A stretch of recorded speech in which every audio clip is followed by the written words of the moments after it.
Welcome to episode 8 of the video camera course, and today is all about lighting. Now, we already covered a couple different scenarios in the last two episodes. In the outdoor episode, we covered the sun, positioning of your subject relative to the sun, everything like that. And indoors, in the last episode, I showed you guys a couple tips with the windows and how to position your key light and stuff like that. But now we're really going to do the deep dive into lighting. We're going to learn 1-point, 2-point, or 3-point lighting. So if you have 1, 2, or 3 lights, there's really a couple different textbook ways to kind of set things up. And I have a whole graphic presentation that I made for you guys that's going to basically give you the entire layout and setup of how you should arrange your lights in your studio and position the camera and your subject and everything. I think it's really easy to understand with the presentation, so we'll get to that at the end of it. But for now, I want to just do a quick deep dive into the different kinds of lights that they offer. So you have panels, you have the tube lights, and you have cob lights. Those are going to be the 3 main styles of lights that you see. I use LED panels as my key lights, and we're going to go over the little kit that I use. It's a really good bundled value that we'll take a look at in a second. Kind of gets you up and running with 2 lights, stands, everything you need to just get going right off the bat with a YouTube studio setup or something like that. But then the cob lights and the tube lights are also used for different cases as well. So we're going to get into all 3 of those things, and then we'll get into the presentation. That'll show you guys the orientation of those lights. So without further ado, let's take a look at the newer 660 Pro RGB LED video light with app control stand kit. This is the exact kit that I use to light my setup and everything like that. You guys can see, you guys get the barn doors and everything, so you can direct the light. They go full RGB color, and you can control it with this phone app here. You can take full control of both the lights. You can turn them on and off. You can change the color. You can save different presets and stuff like that. So it's really handy, really useful. There's lots of useful features built into these things. And then on the back of the panel here, you also have tons of other controls, a dial for brightness and color temperature, all that. And those 2 battery slots are for Sony. Let's see if it says it here. Doesn't quite say it, but it's some type of specific Sony battery you guys have to get. And then you can run this whole setup wirelessly, which is really nice for any type of studio work. If you're bringing this to a client job or something for a business, these are going to be great. And like I said, they come with the stands. They come with everything you need, like this little travel case here, the chargers, the adapters, everything you need to get up and running right out the gate. And for $247.99, that's a pretty strong price for what you're getting here. Now, what you'll find is a lot of the high quality cob lights, which is the alternative to the panel lights. When it comes to choosing a key light, the cob lights or the panel lights are basically what you want to stick with, because those are going to be your most powerful light sources. And those are the ones that you can actually like attach a softbox to. So if you were to get this kit here, you would pick up this little softbox and attach it to one of those lights, and that would be your key light.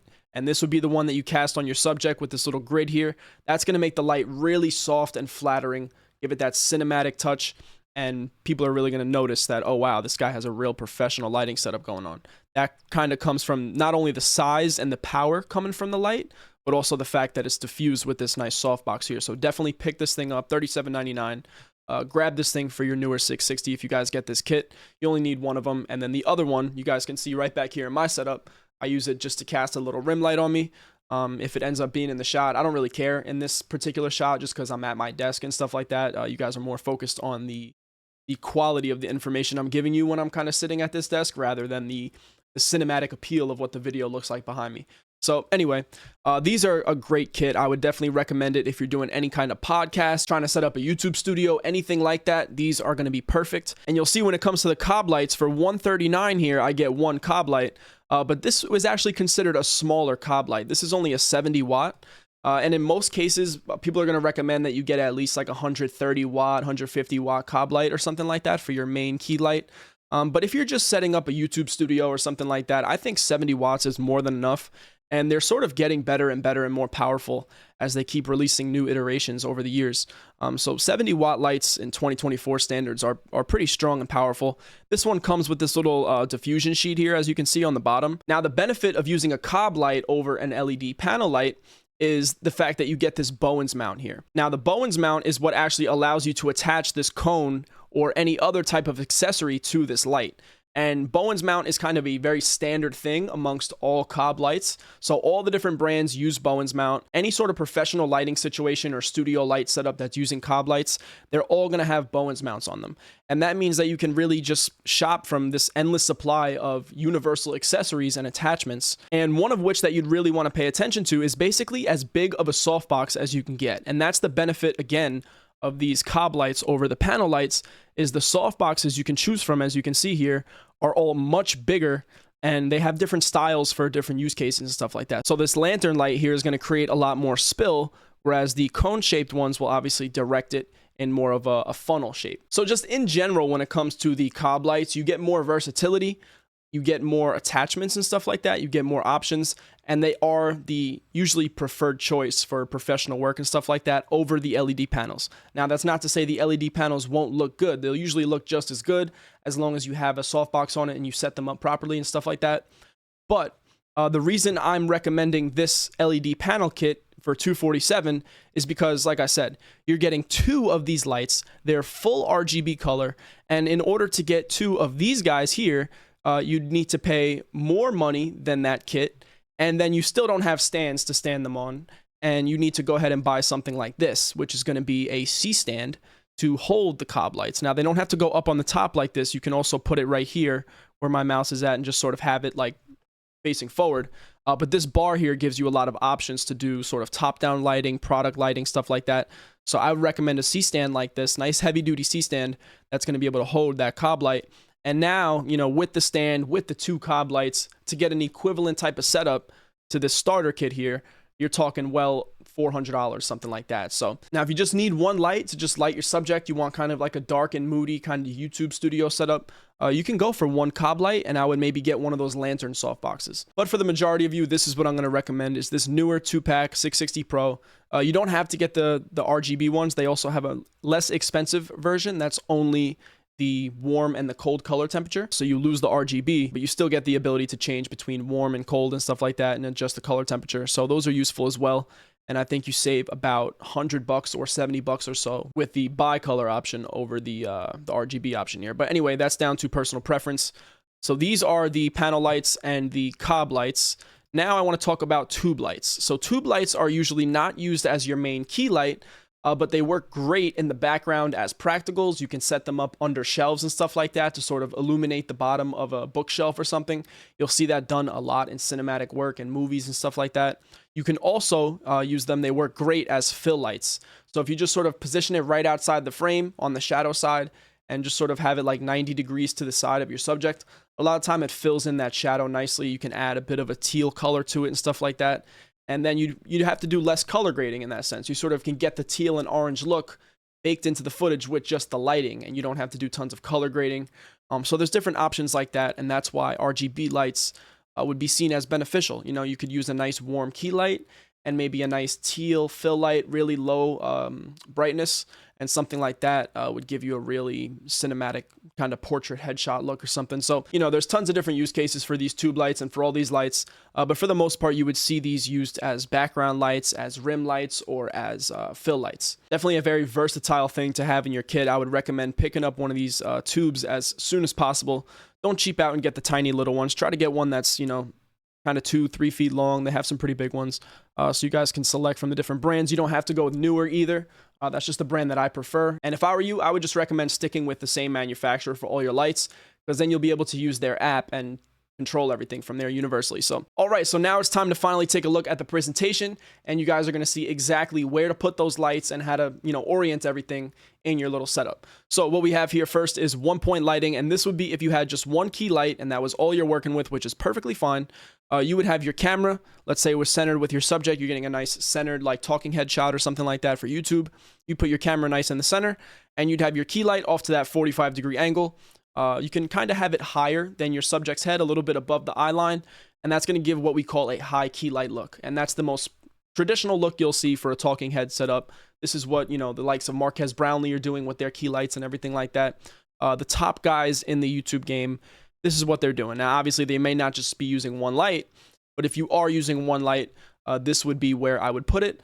Nice 45-degree angle, and you guys can see here you'll get that nice Rembrandt lighting, similar to what I have on my face right now, even though there's kind of a little bush thingy that's kind of maybe casting a little shadow, but we'll ignore that. And then we're going to have an alternate 1-point lighting setup. So this would be if you just had a window instead of a key light. You could totally use that. You don't even need to go out and buy a light to get some video going indoors. You could use a window if you wanted to, and you could position your key light or your window in the same spot you basically had your key light before, at that 45-degree angle in front of the subject's face. And as long as you position yourself and your camera appropriately, you'll get that Rembrandt look and a nice key light look right from a window. Now we move on to 2-point lighting. So once you upgrade to 2 lights, you can sort of get a little bit more creative and have a bit more of a cinematic touch going on. So this is what we call a rim light, and it doesn't have to look exactly like this or be mounted on the ceiling or anything. This is just an example of what a rim light would look like. You have your key light here in the same exact spot, that 45-degree angle. And now what we're doing, we're adding a rim light on the same side as the key light here. So you'll have your shadow side over here, nice dark moody shadow side. And then you'll have your rim light casting a warm temperature, and your key light will probably be at a cooler temperature, maybe 5600 degree Kelvin. For those of you who don't know, I'll quickly kind of scrub through Kelvin temperature since we kind of left that off the course up to this point. Kelvin temperature is just what decides how warm or cool your light is. So the lower the number, something like 3200, 3400, that's going to be a nice warm tungsten light temperature. And then 5600 up to 6000, 6500 even, that's going to be your cooler temperature. The sun itself measures at like 55, 5600 Kelvin. So if you want to replicate the look of the sun, kind of get a natural daylight look on someone's face, you would use that number for your key light. That's what I use for my key light. And then I like to have in the background a nice warmer color temperature going on. You guys can sort of see that hidden back there. My little lamp on my table is set to a nice warm tungsten look. The rim light we would set to a warm temperature, and you want to keep that beam kind of focused, right? You don't want to have your rim light be really wide and spill all over the place. You want to kind of focus it into as fine a beam as you can, and kind of just have it hit the back corner of one of the subjects, one of the sides of their head, either the left or the right, depending on where your key light is. And the reason I like to have these guys here on the same side, you don't have to do that, but I just like the way it looks, because usually what will happen is, especially if you have the key light going on right here, and then you have sort of like, let's say, a white wall behind you or a light colored background, what's going to happen is you're going to kind of lose separation between the subject and the background, especially if they have lighter skin. If they have lighter skin and the background is like a white wall or something like that, with that bright key light, their face kind of just melds into the white wall behind them, and there's no like line of separation. Putting that rim light there right on that side kind of creates that warm glow behind their head and creates that separation, even if the background is really light colored and their skin is light colored as well. Now, if they have darker skin, or if they're lighter skin and the background is like a dark wall, you may not have this problem and you don't need to use the rim light, but I still find that it adds a really nice touch. Now, you can, again, put it on the shadow side if you want, have the rim light coming at this direction, but I just prefer to do it this way. And then here's another alternative of 2-point lighting. So if you had a window, again, this is a situation where you'd have a little bit different setup going on. So what I like to do, and you guys can see an example of that in the last video at the end when I show you that shot in my living room and everything like that, this is basically the exact lighting setup that I have going on there. So over to my side, my right side, I would have the fill light. And the reason this is now a fill light and not a key light is because we're going to bring that brightness way down. We don't want this to be the brightest light. We want the window back here to be our brightest light, and that's going to be lighting me from the back. So this is technically my key light, but it's hitting me from the back, so I've called it the backlight. And that window would be basically providing that glow on the entire outline of my head and everything like that, and my hair, and giving that like that majestic look. And the fill light would just be making sure that the shadows don't fall into complete darkness. And again, since that sun temperature is going to be somewhere around 5600, we want to complement that with our other light with a warmer temperature on the other side. So our fill light would be set to maybe 3400 and casting a pretty dim light over on the shadow side. All right, so now we get to move on to 3-point lighting. And this is going to be your traditional kind of professional studio setup lighting. You're going to have 3 lights, and it would look something like this. You'd have your key light at that 45, giving you that Rembrandt look. Then you'd have your fill light over here. It doesn't have to be blue, or it doesn't have to be a color. I just have this panel here as blue. You can play around with different colors if you have an RGB panel and see what looks good. There's not tons of rules when it comes to using fill lights, other than just keeping it dimmer than your key light. And usually if you have something cool temperature over here, you want to balance it with a warm temperature over here. That's just the traditional way to go about it. But again, feel free to break the rules and experiment and see what looks good, see what works for you guys. But in this situation here, I'm using the tube as the fill light, and then I have my rim light back here. Sort of that similar situation you guys saw in the first 2-point lighting setup. We're now just adding a fill light to make sure that we don't get too dark and moody of a look. So this would be used if you wanted to create more of like a brighter commercial look or something like that. You would add in this fill light, whereas if you wanted that darker, moodier setup, you would remove the fill light, and it's not necessary. If you want to go for that look, then you don't need to have 3 lights. For some situations, even certain situations, you might only have just the rim light, and that would be a 1-point lighting setup that's not even taking use of a key light. but it's giving you this really dark silhouette with like a glow behind it or something like that. So for certain shots, you might want to go for a really stylized look, and that's why you have to sort of know how many lights you need and where you need to put them. And then we have another alternative of the 3-point lighting setup. This time, oh wait, let's skip past this one, guys. Sorry, a little busy here. There we go. All right, so the 3-point lighting setup now using a window, and we still have our key light over here. Now, what I've actually done is Marques Brownlee, I like his YouTube channel a lot. He's sort of a big tech channel, 15 million subscribers, and this guy's been doing YouTube since 2009 or something like that. His $10 million studio that he's in, whatever, he's using a window as his fill light. You know what I mean? He's taking use of just the environment around him. He's using a window, and this is sort of the exact lighting situation that he has going on in his studio setup. So a little tidbit for you guys, if you want to look really professional, don't just take it from me, take it from Marques Brownlee. He didn't condone this or anything, but trust me, this is what his freaking lighting setup looks like. All right, so you have your key light here acting as the brightest light. So this is going to be set to a nice bright number, really high brightness level. You have your camera here, nice front and center, and the window, the key is this has to be a really bright key light in order to kind of match the intensity of the window, because if the window is brighter than this light, then this will not be the shadow side. This will end up being your key side, and that's not what we're trying to go for here. So what you can do is you can use some blinds, you can put some shades on the window, put the curtains over the window, and just diffuse the light a little bit coming through that window if you find that it's much too strong. You can even put like a tint or something on your window if you know you're going to be sort of setting up a permanent situation there and you want to use that light in all your YouTube videos. I recommend maybe just getting the windows tinted or something like that.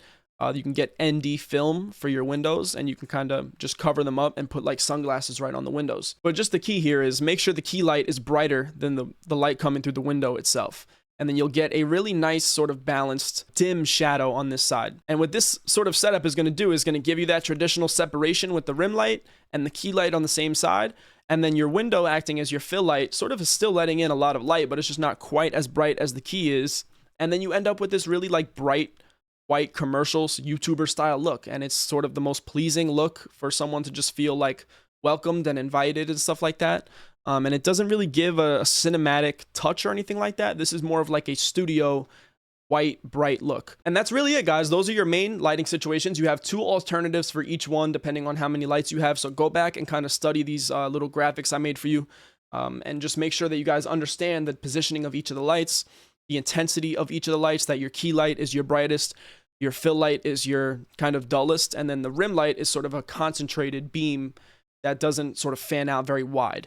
And as long as you kind of have those principles in mind, and you position them as such, you'll be using them appropriately, and you'll get some really nice looks on all of your videos. The lighting really plays such a huge role, and it's so much more important than how much you spend on your camera or anything like that. You can really make footage look so good on old crappy cameras that don't cost that much, compared to someone that has no idea what they're doing with light on a really expensive camera. Your footage can still look much, much better, trust me. So it's really about understanding these fundamentals and understanding light and positioning it, how to wield light, you know what I mean? The benefit of artificial light is that you truly can wield it. You can position it, you can maneuver it, you can shape it, you can do whatever you want with it with different accessories and attachments and stuff like that. Outdoors with the natural lighting, you're more limited, but what you do is you use the subject to position, and you sort of change your angle, and you sort of have to sacrifice, okay, I guess we're not getting that big beautiful castle in the background there, because it's just going to look like crap being flatly lit by this sun right now. So maybe we'll get this angle instead in the shade, and we'll go for this shot by the trees. You know what I mean?